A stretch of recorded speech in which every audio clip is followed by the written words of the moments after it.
2022 के नतीजों से 2023 के लिए सियासी बयानबाजी गरमाई। कल इनकी हवा बनी है जब ये चुनाव जीते हैं, लेकिन ये हवा निकलते भी टाइम नहीं लगता है, जनता हवा भी जल्दी निकालती है। मंत्री खाचरियावास का आरोप, बीजेपी वालों ने झूठ और फरेब के नाम पर बनाई सरकार। हिंदू, मुसलमान, सिख, ईसाई, फारसी, जैन को बांटकर उन्होंने फिर एक बार झूठ, फरेब और धोखे के दम पर यूपी की जनता को भ्रमित कर दिया, उत्तराखंड की जनता को भ्रमित कर दिया, गोवा की जनता को। तो ये सुन लेना, डेस्टिनी है, धोखा बार बार नहीं चलता है, राजस्थान में उल्टा होगा। खाचरियावास की खरी खरी, बीजेपी वालों को राम जी के आगे नाक रगड़नी चाहिए। हम तो हिंदू को भी गले लगाते हैं, मुसलमान को, सिख को, ईसाई को, सबको गले लगाते हैं, क्योंकि तिरंगा हमारा धर्म है। और ये अपने आप को तिरंगे से और राम जी से भी बड़ा समझते हैं। ये समझते हैं झूठ, फरेब और धोखे से। प्रताप सिंह खाचरियावास की भाजपा को राम नाम जपने की सलाह। बीजेपी तो राम जी को भी बांटना चाहती है, राम जी और सीता जी को भी बांटना चाहती है। जय सिया राम का नारा तो पिछली बार भी हमने यहाँ चलाया था।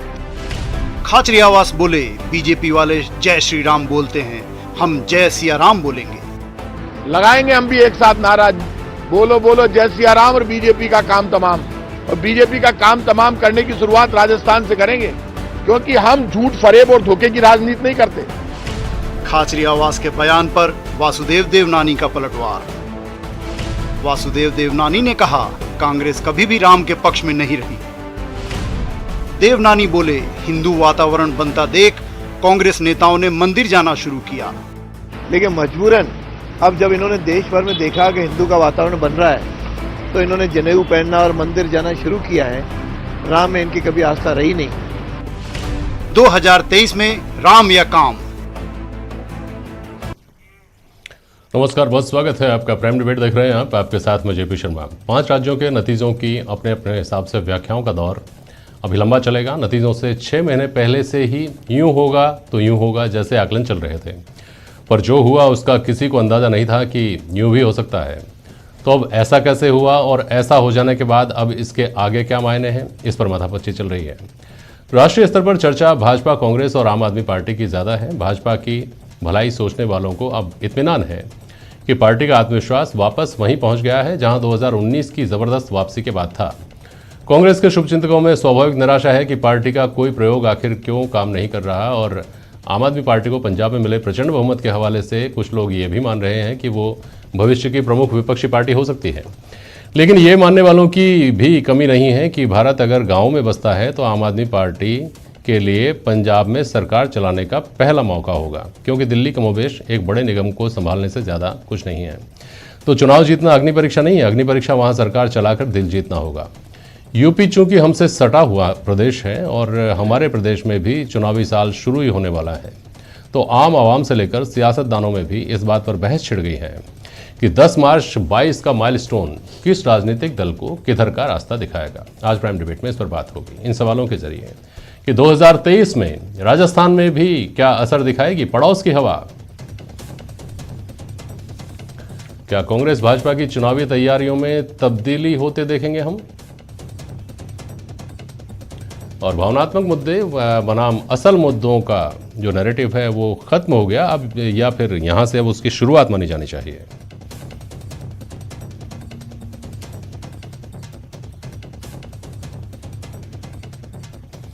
आर तिवारी जी हैं, कांग्रेस के प्रवक्ता हमारे साथ। मिथिलेश जैमिनी साहब हैं, वरिष्ठ पत्रकार। और पुनीत कर्नावट जी हैं, जयपुर के डिप्टी मेयर हैं और भाजपा के वरिष्ठ नेता हैं। बहुत स्वागत है आप सभी का। पुनीत जी, पहले आपके पास आ रहा हूं। ये जो 5 राज्यों की जीत है, ये किसी तरीके से आपके राजस्थान में चुनाव अभियान को प्रभावित करती है क्या? अगर जवाब में हाँ है तो फिर कैसे? देखिए, 5 राज्यों में से जिस प्रकार के परिणाम आए हैं, और 4 राज्यों में जहां हमारी सरकारें थी वहां पर हमारे पर पुनः विश्वास जनता ने व्यक्त किया है। वही बताता है कि भारतीय जनता पार्टी की रीति, भारतीय जनता पार्टी की नीति और भारतीय जनता पार्टी का सुशासन मंत्र मानते हुए, राष्ट्र प्रथम मानते हुए और अंत्योदय को अपना लक्ष्य मानते हुए जो कार्य किया जा रहा है, उसको भारत की जनता ने स्वीकार कर लिया है। उत्तर प्रदेश जैसे बड़े राज्य में जहाँ 35 साल बाद किसी सरकार की वापसी हुई है, ये बताता है कि किस प्रकार का सुशासन इतने बड़े राज्य में आदित्यनाथ जी, योगी आदित्यनाथ जी के नेतृत्व में दिया गया।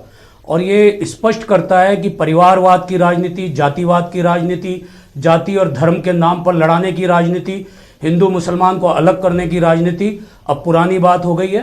हिंदुस्तान एक नई राजनीति को देख रहा है, जो विकास की राजनीति है, जो सबको साथ लेकर चलने की राजनीति है, जो सबके विकास, सबके विश्वास, सबके प्रयास से एक नए हिंदुस्तान को बनाने की राजनीति है, जो माननीय नरेंद्र मोदी जी के नेतृत्व में, माननीय योगी जी के नेतृत्व में उत्तर प्रदेश में होते हुए देखा है, हमने उत्तराखंड में होते हुए देखा है, गोवा में होते हुए देखा है, मणिपुर में होते हुए देखा है। इसलिए मैं कह सकता हूं कि ये जो अभियान वहां से शुरू हुआ है वो राजस्थान के अंदर उसका परिणाम 2023 में कल के चुनाव परिणामों के बाद तय हो चुका है। अशोक गहलोत साहब की सरकार ने जिस प्रकार का भ्रष्ट शासन इस पूरे कालखंड में दिया, जिस प्रकार अपराधों की स्थिति इस पूरे कालखंड के अंदर बनी हुई है, और जिस प्रकार महिलाओं के ऊपर बलात्कार और अत्याचार के बाद भी असंवेदनशील कमेंट्स इस राज्य के वरिष्ठ मंत्रियों के आ रहे हैं और विधानसभा के अंदर आ रहे हैं, और उनके ही विधायक कौरव सभा की तरह ठाका लगाकर उस पर हंसे, वो राजस्थान की जनता भूलेगी नहीं। वो अक्षम्य अपराध। तिवारी जी से प्रतिक्रिया ले लो, फिर आता हूं आपके पास। बोलिए तिवारी जी, बोलिए। जेपी साहब, अहंकार कभी नहीं करना चाहिए। पुनीत कर्नावट छोटा भाई है। इसका मतलब अगर यूपी में जीत गए, उत्तराखंड में जीत गए, तो हम राजस्थान में जीत जाएंगे, ये इनकी लाइन आई मूल रूप से। बाकी धरातल पर तो राजस्थान में जब 8 विधानसभा के चुनाव हुए, जिसको एक भ्रष्ट सरकार है, महिलाओं के विरोधी सरकार है, बेरोजगारों का विरोधी सरकार है, जनता की अदालत लोकतंत्र में कसौटी होती है जेपी भाई। लेकिन और 8 विधानसभा में से 7 विधानसभा कांग्रेस जीतती है, और 1-2 में इनकी एक जमानत जब्त होती है, और एक में तीसरे नंबर पे रहते हैं। पुनीत कर्नावट, राजस्थान की धरती पर बात करो। राजस्थान राज्य के भारतीय जनता पार्टी के इकाई के प्रमुख बजट के ऊपर जब बोलने का उनके पास में कोई शब्दावली नहीं रही। जननायक अशोक गहलोत ने जनता के हर वर्ग के लिए जब कल्याणकारी योजनाएं पेश की, आजादी के बाद में कांग्रेस ने पहली बार यह किसान बजट पेश किया, तो सतीश पूनिया जी कह रहे हैं काली औरत को कॉस्मेटिक लगा करके पेश कर दिया, और ये राजस्थान के कांग्रेस के नेताओं को कर रहे हैं। भारतीय जनता पार्टी का राज्य का अगर अध्यक्ष महिलाओं के प्रति ऐसी विभत्स, और फिर माफी मांगते हैं। धर्म के नाम पर राजनीति करने वाले जो धर्म को चाशनी के रूप में देश के लोगों को परोस रहे हैं। आज देश में बेरोजगारी नहीं रही। मैं कहना चाहता हूं पुनीत कर्नावट, उत्तर प्रदेश में हर नौजवान को आपने रोजगार दे दिया। कोरोना काल के अंदर जो वहां गंगा की लहरों पर जब लाशें तैरती हुई नजर आ रही थी, शमशान आपको नजर नहीं आ रहे थे, पता नहीं लग रहा था मैं मेरी लाश को कहां जलाऊं। ये धर्म की चाशनी राम के नाम पे करते हो। राम तो पुरुषोत्तम, मर्यादा पुरुषोत्तम है पुनीत कर्नावट। अब ऐसा है, और सिया के साथ में राम को अलग करने वाले आपको राम वास्तव में माफ नहीं करा। राम और जय श्री राम से क्या फर्क पड़ता है, मुझे बताइए तिवारी जी। पहली बात तो आपने कहा कि काली दुल्हन, तो ये मर्दों का प्रदेश और काली दुल्हन बराबर हो गए दोनों तरफ से, इस पर तो आगे बहस करने की जरूरत ही नहीं है। मैं ये कह रहा हूँ तिवारी जी कि आपने जो कहा कि 8 विधानसभा चुनाव में 7 आपके पक्ष में गए, 1 भाजपा के पक्ष में गया, ये बहस ही यहाँ से शुरू हुई है कि कांग्रेस ने आज ये हमला किया कि बहुत उत्साहित ना हो, अभी तो बहुत समय पड़ा हुआ है, राजनीति में पल पल स्थितियाँ बदलती हैं। तो आप उन 7 विधानसभा चुनाव की जीत को लेकर कब तक बैठे रहेंगे तिवारी जी? आप कह रहे हैं गंगा में तैरती लाशें थी, बेरोजगारी थी, महंगाई थी, पेट्रोल 100 के पार था, बेरोजगारी थी, सब कुछ था, उसके बावजूद कुछ नहीं हो पाया। तो फिर अब तर्कस में अगला तीर है क्या तिवारी जी, ये समझाइए ना। राजस्थान की धरती पर जननायक अशोक गहलोत का जादू पहले भी चला था, आने वाले 23 के विधानसभा के चुनाव में भी चलेगा। मर्यादा पुरुषोत्तम राम के नाम पर धर्म की चाशनी आप पिला सकते हो, लेकिन राजस्थान का नौजवान जानता है 1 लाख नौजवानों को हमने सरकारी नौकरियां दी है जेपी साहब। 1 लाख नौकरियां देने का हमारे पास में उनको क्रियान्वयन चल रहा है, और बजट में हमने 1 लाख लोगों को सरकारी नौकरियां देने का फिर वादा किया है। राजस्थान में बेरोजगारों को रोजगार देने का अगर कोई काम कर रहा है तो अशोक गहलोत की सरकार है। किसानों को बजट के माध्यम से उनकी छोटी सूक्ष्म अगर हमको सिंचाई योजना देने वाला तो उन अशोक गहलोत का काम है। राजस्थान के पेंशनरों को पूरे देश में जो अटल बिहारी वाजपेयी की भारतीय जनता पार्टी के केंद्र के शासन में रोक जब दिया आपने गया था, वो पेंशन आपने योजना दी। बंद की थी, तो राजस्थान पहला राज्य जिन्होंने पुरानी पेंशन योजना चालू की। हाँ। सामाजिक दायित्व निभा रहे हैं, ठीक। हम सुशासन कर रहे हैं, जनता पर बुलडोजर चला करके 80 और 20 में बांट करके आप 80 का वोट लेकर के और 20 को मारने की कल्पना नहीं करते। ठीक है। मर्यादा अब पुरुषोत्तम सुनिए तिवारी। राम हमारा भी है, ठीक, ठीक। लेकिन हमारे राम आते हैं सिया राम के के राम ऊपर। है, हाँ। इनके राम अरे हम आते हैं कैसे उसके हैं ऊपर। ये तो ये जाने। ठीक है, आते हैं उसके ऊपर। पुनीत कर्नावट कुछ कहना चाहे, संक्षेप में बोलिएगा।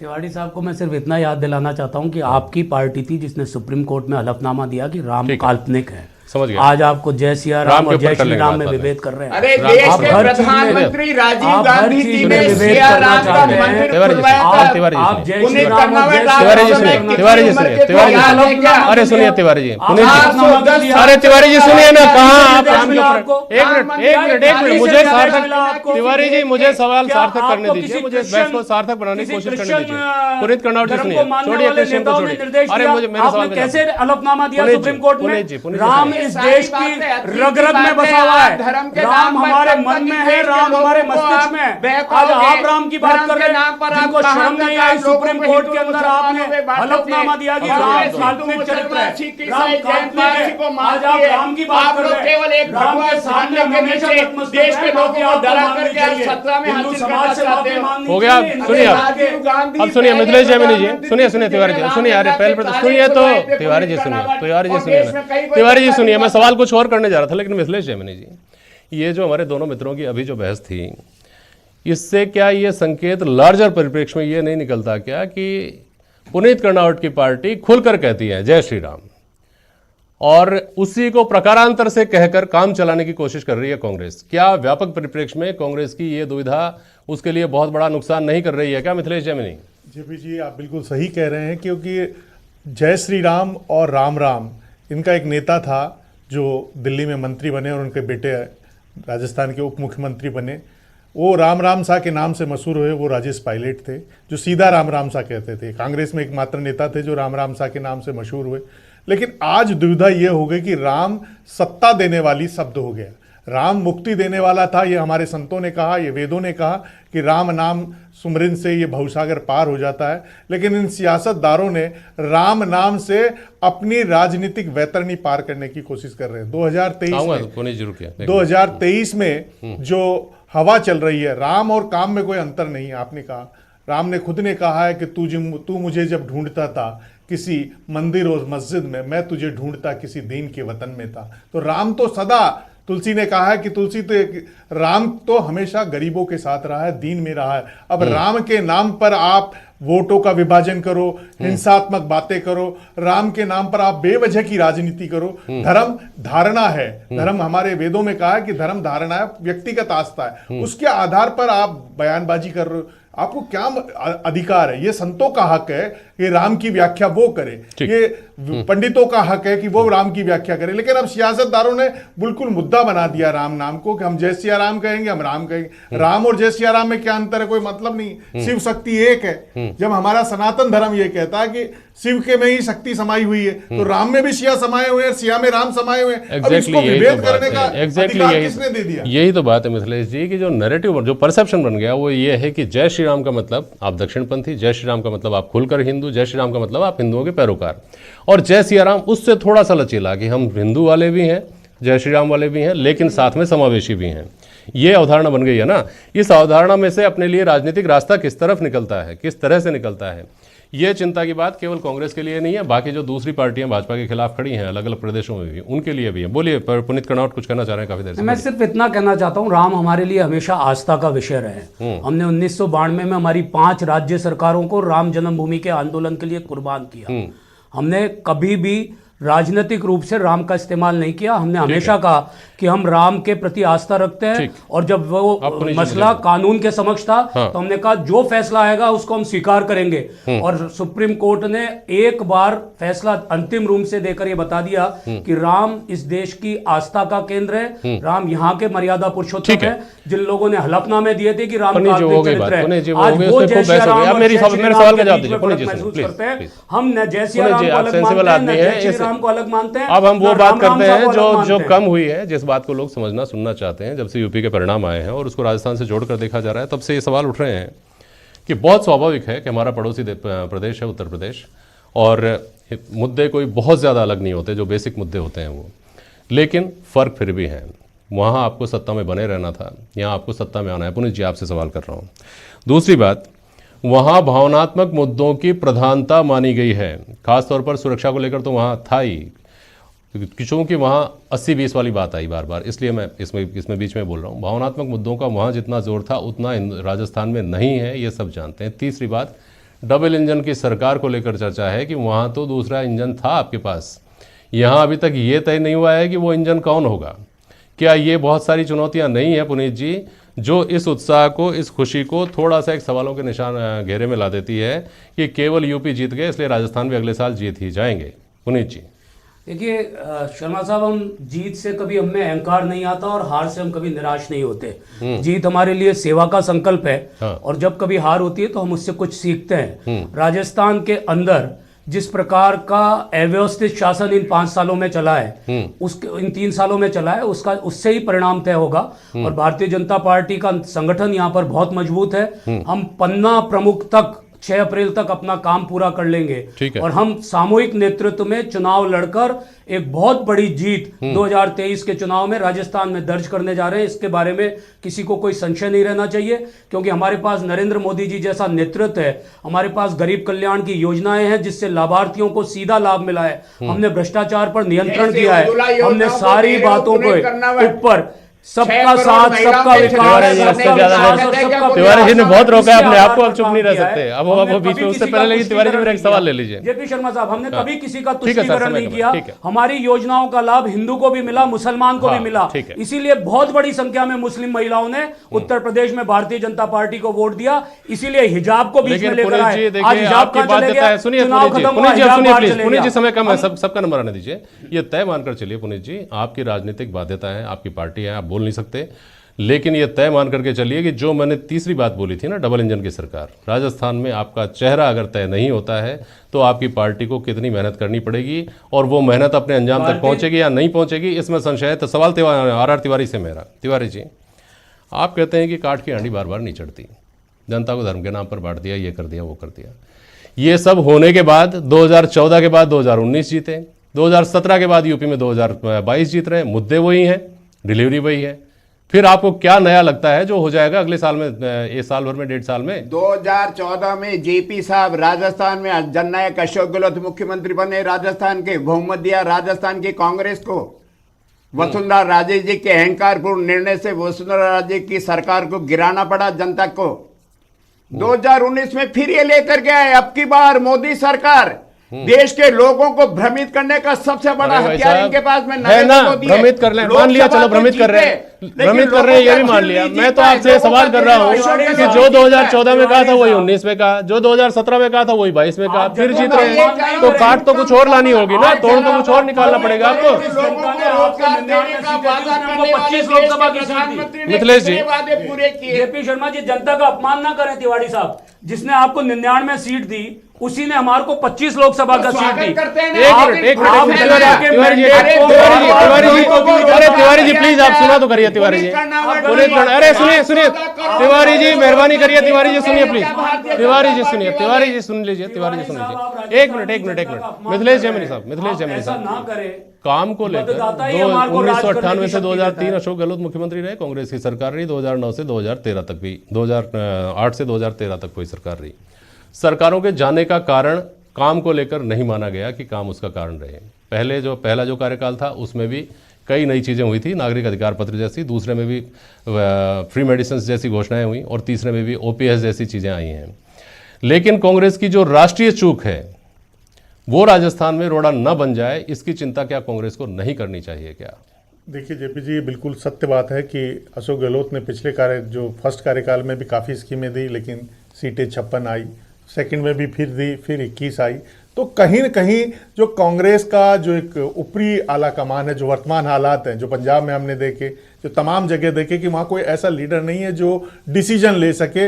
एक भ्रम की स्थिति कांग्रेस में पैदा हो गई है कि कौन मुखिया होगा, और G23 जो इनका कांग्रेस में खुद में बना हुआ है वो कांग्रेस को खुद को ही डैमेज कर रहा है। हालात बहुत कांग्रेस के आज की तारीख में नासाज हैं और कोई एक ऐसे नेतृत्व की जरूरत है जो प्रधानमंत्री नरेंद्र मोदी के सामने खड़ा हो सके। अभी तो कांग्रेस के लिए खड़े होने की दिक्कत, आपके जीतने से जो गंगानगर, नौहर, हनुमानगढ़ वाला इलाका है उसमें एक नया एलिमेंट एंटर करने वाला है। और इसके अलावा जो पूर्वी राजस्थान है जहां बहुत बड़ी जीत के कारण मुख्यमंत्री अशोक गहलोत यहां जीत के बैठे मुख्यमंत्री, वहां यूपी से उनके रिश्ते नाते हैं, चाहे धौलपुर हो, चाहे भरतपुर हो, चाहे अलवर हो, तो यूपी की हवा उधर आएगी। तो सीधा जो कांग्रेस के लिए, ठीक, अशोक गहलोत जी बहुत अच्छा काम कर रहे हैं, लोग भीड़ उमड़ रही है बजट पर उनको धन्यवाद देने के लिए, लेकिन कहीं ना कहीं जो होता है ना, कहते हैं घर का मुखिया या जो घर की मुंडेर है अगर वो टूट जाती है तो वास्तु में खंडित माना जाता है। तो कांग्रेस की जो मुंडेर है, जो कांग्रेस का आला कमान का शीर्ष नेतृत्व, तो वही खंडित है,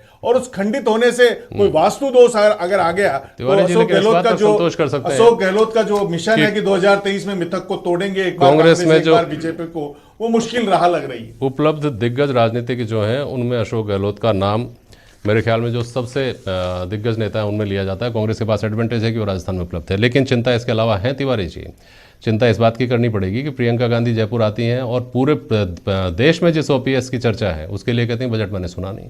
शशि थरूर को क्या लेना देना वो करें कि राजस्थान में बिजली नहीं आती। बताइए, कोरोना काल में लोग जनरेटर लेकर वीडियो कॉन्फ्रेंस किया करते थे। और चिंताएं पुनीत कर्नावट साहब इस बात की भी करनी पड़ेंगी कि 24 सीट 25 सीट पूरी लोकसभा की लेने के बाद भी सिर्फ धन्यवाद से कब तक काम चलेगा। राजस्थान के हिस्से में अलग से कुछ नहीं आता। जो राष्ट्रीय स्तर की जो बड़ी घोषणाएं होती हैं सिर्फ उन्हीं को गिना करके काम चलाना पड़ता है। बहुत शुक्रिया आप सभी का आज प्राइम डिबेट में शामिल होने के लिए। आज के लिए बस इतना ही, नमस्कार।